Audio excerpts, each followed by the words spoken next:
E aí, pessoal, bacana? Pessoal, para quem não me conhece, meu nome é Alexandre, sou responsável pela Macromicro que está sediada em Belo Horizonte, Minas Gerais. Pessoal, se você ainda não é inscrito no canal, eu vou pedir para todos vocês se inscreverem no canal, né? E se você já é inscrito, para você verificar se as notificações estão ativas para vocês receberem os novos vídeos. E o vídeo de hoje, pessoal, vai ser sobre esse notebook da LG. Nós vamos fazer a instalação física desse SSD, né? Ele é um SSD da Western Digital, modelo WD Green. O modelo dele certinho aqui é o WDS240G2G0A. E o SSD está aqui do lado. Ele é um SSD SATA 3 de 2.5 polegadas de 240 GB. A proprietária do notebook, né, trouxe ele para o laboratório, informando que a máquina estava muito lenta e que gostaria de melhorar a sua performance. Eu fiz uma análise na máquina, passei um orçamento para ela e ela autorizou. Inclusive, nesse orçamento estava incluso o serviço de limpeza interna com a troca da pasta térmica. Agora, para fazer a instalação desse SSD, a gente precisa primeiro, né, remover aqui na parte de baixo esses dois parafusos para a gente ter acesso ao HD que está instalado atualmente no notebook.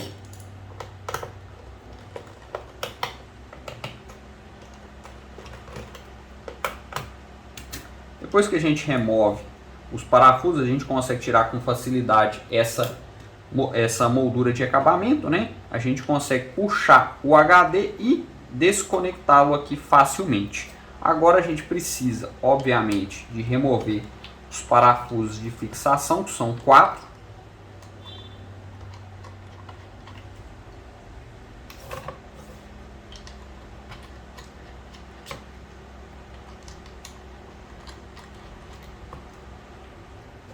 E agora sim a gente consegue trocar o HD pelo SSD.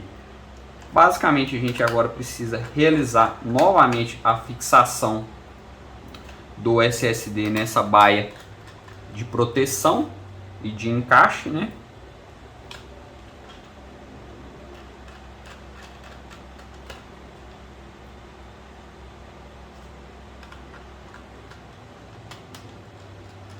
E agora é só encaixar o SSD novamente aí no local disponível para o armazenamento. E obviamente fechar aqui a sua estrutura com os parafusos.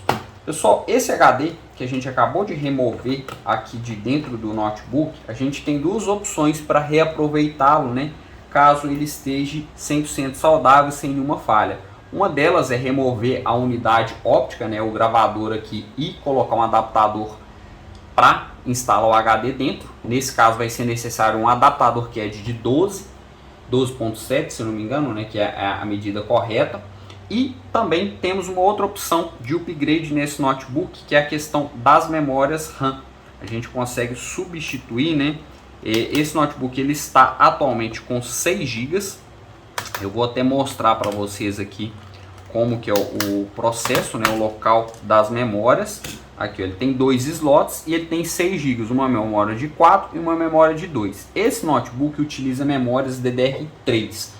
Porém, por se tratar de um processador de primeira geração, os processadores de primeira geração, né, dos Core i, ele normalmente trabalha com frequência de 10.066 ou 1066 MHz. Então, as memórias que forem instaladas, elas precisam de forma automática ajustar a frequência para 10.066, caso, né, as memórias forem de uma frequência maior. Por exemplo, se vocês colocarem uma memória de 1333, para funcionar, a memória vai ter que fazer esse ajuste de frequência de forma automática. Essa linha, né, de notebooks que é de primeira geração, ela tinha uma dificuldade maior para a gente conseguir memórias totalmente compatíveis. E obviamente eu vou tentar mostrar essa parte das memórias depois que eu realizar toda a reinstalação do sistema operacional e deixar todo o notebook configurado. Agora eu vou iniciar o sistema, eu vou iniciar a instalação, né, do Windows no SSD. Em alguns casos a gente pode também tentar clonar os dados, não é o caso. Aqui a gente vai fazer uma instalação limpa porque vai ficar melhor para cliente e ela não tinha nenhum backup.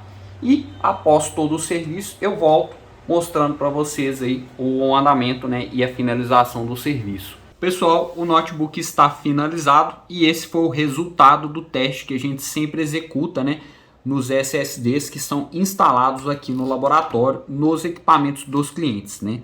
Como vocês estão visualizando, a taxa máxima na leitura foi 234 megas e a taxa máxima na escrita foi 169 megas.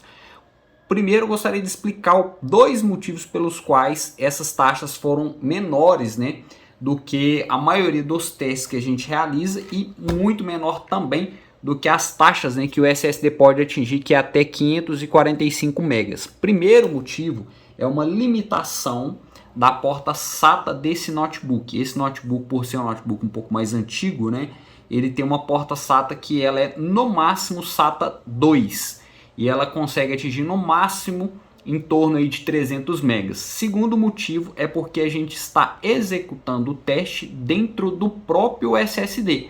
Então eu acredito que na realidade, né, essas taxas vão aumentar um pouco, visto, né, que a gente realizou esse teste dentro do próprio SSD. Por isso que essas taxas estão menores aí do que a maioria dos testes que a gente realiza aqui no laboratório. Aqui eu consigo também, através do próprio software da Western Digital, né, que é o dashboard, visualizar todas as informações do SSD, 100% de saúde. Aqui ele mostra, né, a capacidade do SSD, que ele pode ser conectado em portas SATA geração 3, porém aqui ele mostra a ligação foi numa porta SATA geração 2 de 3 gigabits, e é exatamente o que eu estava acabando de falar para vocês. E aqui também a gente consegue visualizar estado da unidade, segurança, firmware. Através desse software a gente também consegue atualizar o software e o firmware que estão atualizados. Conseguimos também verificar aqui e fazer testes no Smart. E o SSD está 100% funcional. Eu sempre que realizo a instalação faço todos esses procedimentos que são necessários para deixar o equipamento funcionando perfeitamente. E relacionado à memória RAM, que é uma informação que eu até tinha comentado com vocês na primeira parte do vídeo, né?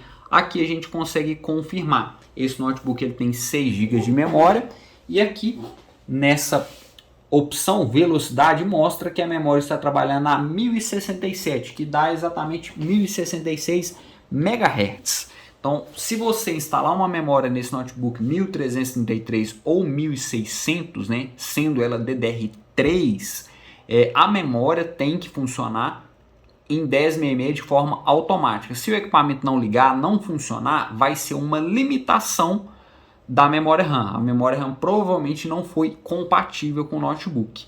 E se você for de Belo Horizonte ou região próxima e estiver precisando de alguns dos nossos serviços, vocês podem entrar em contato através do Instagram e também através do meu e-mail que vai estar na descrição do vídeo. Muito obrigado por assistir esse vídeo. Se possível, deixe o seu comentário, avalie o vídeo e não se esqueçam de se inscrever no canal. E até o próximo vídeo.